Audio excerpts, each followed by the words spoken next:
ముఖ్యంగా నాకు నచ్చింది ఏంటంటే ఫైనాన్షియల్ సెక్యూరిటీ కూడా దీంట్లో ఉంది. ఏంటి సార్ ఫైనాన్షియల్ సెక్యూరిటీ అంటే, ఇంతకుముందు బయట మార్కెట్లో ఏ పనైనా చేసినన్ని రోజులే ఇన్కమ్ వస్తుంది. ఒకవేళ మనం పని చేయడం బంద్ చేస్తే మనకి ఇన్కమ్ రావడం బంద్. కానీ మనకు 3 నుంచి 5 సంవత్సరాలు కనుక మనం కంటిన్యూ చేసినామంటే 3 తరాల వరకు వచ్చేటువంటి ఇన్కమ్ దీంట్లో ఉంది. అవునా? మరి ఇవన్నీ కావాలంటే ఏం కావాలి సార్ మనకి? ఇవన్నీ కావాలంటే మనము డబ్బులు సంపాదించాలి. డబ్బులు సంపాదించడానికి బయట మార్కెట్లో కేవలం 2 మార్గాలు ఉన్నాయి. అయితే జాబ్ అన్న చేయాలి, లేకుంటే బిజినెస్ అన్న చేయాలి. జాబ్ చేస్తే మాత్రం మన అవసరాలు మాత్రం తీరుతాయి, కానీ బిజినెస్ చేస్తే అవసరాలతో పాటు కోరికలు కూడా నెరవేరుతాయి. మరి బయట మార్కెట్లో బిజినెస్ ఎందుకు చేయము? బయట మార్కెట్లో బిజినెస్ చేయాలంటే మనకి హెవీ ఇన్వెస్ట్మెంట్ కావాలి. దాంతోపాటు ఎక్కడో ప్లేస్ సెటరో ఆఫీస్ ఓపెన్ చేయాలి. నెక్స్ట్ మనకి ఎడ్యుకేషన్ క్వాలిఫికేషన్ కూడా ఉండాలి. నెక్స్ట్ దానిపైన ఎక్స్పీరియన్స్ కూడా ఉండాలి. మనకి ఇంకా కొందరు ఎంప్లాయీస్ కూడా పెట్టుకోవాలి. వాటితో పాటు ఫుల్ టైం కేటాయించాలి. మళ్ళీ రిస్క్ కూడా ఉంటుంది. అయితే లాస్ అయినా కావచ్చు, లేకుంటే ప్రాఫిట్ అయినా కావచ్చు. అవునా కదా? వీటన్నిటికి భయపడి మనం బిజినెస్ అంటే ఎంత ముందు అవుతున్నాం. వెసర్నం. కానీ నేను ఇప్పుడు చెప్పబోయేటువంటి బిజినెస్ ఏంటి అంటే, వితౌట్ ఇన్వెస్ట్ రూపాయి పెట్టుబడి పెట్టవలసిన అవసరం లేదు, ప్లేస్ సెటర్ అవసరం లేదు, ఎడ్యుకేషన్ క్వాలిఫికేషన్ అవసరం లేదు, నెక్స్ట్ ఎలాంటి ఎక్స్పీరియన్స్ తీసుకోవాల్సిన అవసరం లేదు, ఎంప్లాయీస్ పెట్టుకోవాల్సిన అవసరం లేదు. టైం అంటారా, మీరు పార్ట్ టైం అనేది చేసుకోవచ్చు, ఫుల్ టైం అనేది చేసుకోవచ్చు. రిస్క్ అనేది లేనే లేదు. లాస్ అనేది ఉందా సార్ దీంట్లో? పెట్టుబడి పెడితే లాస్, పెట్టుబడి లేదు కాబట్టి లాస్ అనేది లేదు.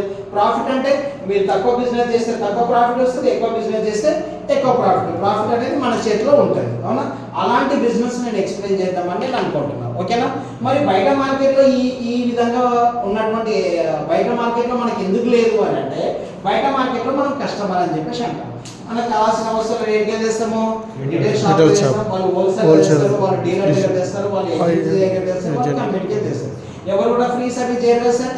మళ్ళీ వాటితో పాటు కంపెనీలో తయారు చేసిన ప్రతి వస్తువుకు అడ్వర్టైజ్మెంట్ ఉంటుంది. వీళ్ళకి పోయే డబ్బులు ఎవరి నుంచి పోతాయి? మన నుంచి పోతాయి. ఈ మీడియర్స్కి వెళ్తే అందరికి పోయే డబ్బులు ఎవరి నుంచి పోతాయి? మన నుంచి పోతాయి.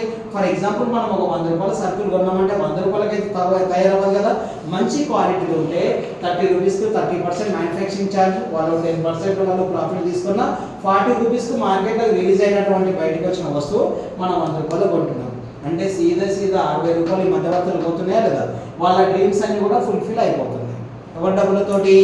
మన డబ్బులతో. దీన్ని గమనించిన ఒక గొప్ప వ్యక్తి ఏం చేసిండు అంటే, 2004 సంవత్సరంలో ఇలా దీంట్లో ఇంపార్టెంట్ రోల్ ఎవరిది అంటే, తయారు చేసే కంపెనీ ఇంపార్టెంట్, వాడుకునే కస్టమర్ ఇంపార్టెంట్. వీళ్ళు ఇంపార్టెంట్, కానీ ఈ మధ్యవర్తులే ధనవంతులు అవుతున్నారు అన్న ఒక మంచి ఉద్దేశంతో, ఇక్కడ ఈ మా కస్టమర్ను డెవలప్ చేయాలన్న ఒక మంచి ఉద్దేశంతో ఈ మీడియేటర్స్ అందరినీ తీసేసి నేను తయారు చేసిన వస్తువు డైరెక్ట్ తీసుకొచ్చి మీకు అందుబాటులో పెడతా. దీన్ని డైరెక్ట్ సెల్లింగ్ మెథడ్ ద్వారా మనకు అందుబాటులో వచ్చేసింది. ఇక్కడ స్టోర్స్ ఏర్పాటు చేసిండ్రు. మనం ఇక్కడ కొనుక్కోవడం వల్ల డైరెక్ట్ కంపెనీ నుంచి మనకు వస్తుంది. మరి మీడియేటర్స్ లేరు కదా, వాళ్ళకు 60 రూపాయలు ఏదైతుందో ఇది మనకే వస్తుంది. ఇప్పుడు చెప్పండి సార్, మన డబ్బులు మందికి వెళ్ళడం మంచిదా, మన డబ్బులు తిరిగి మనకే రావడం మంచిదా? మనకే రావడం మంచిది. మనకే రావాలి అని అంటే మనం ఈ షాప్లో కొనుక్కోవాలి. ఆ సిస్టమ్ పేరే మనం ఏమంటాము? వెస్టేజ్ అని చెప్పేసి అంటాం. వెస్టేజ్లో కొనుక్కోవడం వల్ల మన డబ్బులు తిరిగి మనకే వస్తుంది. మరి బయట ఎందుకు రాలేదు అంటే, బయట మార్కెట్ ట్రెడిషనల్ మార్కెట్, ఇక్కడైతే వెస్టేజ్ మార్కెట్. అవునా? బయట ఏ వస్తువు అయినా మనం ఎంఆర్పీ రేట్లో కొంటాం, మనకి ఏమైనా డిస్కౌంట్ వస్తుందా? రాదు. కానీ ఇక్కడ వెస్టేజ్ స్టోర్లో తీసుకుంటే మనకు 10% నుంచి 30% మనకు డిస్కౌంట్ ప్రైస్లో వస్తుంది. మళ్ళీ ఎక్కడైనా ఆఫర్లు ఉంటాయా? 2 ఆఫర్లు ఉంటాయి. కానీ మనం వెస్టేజ్లో తీసుకున్నాము అంటే మనకు 10% ఫ్రీ ప్రోడక్ట్ వస్తుంది.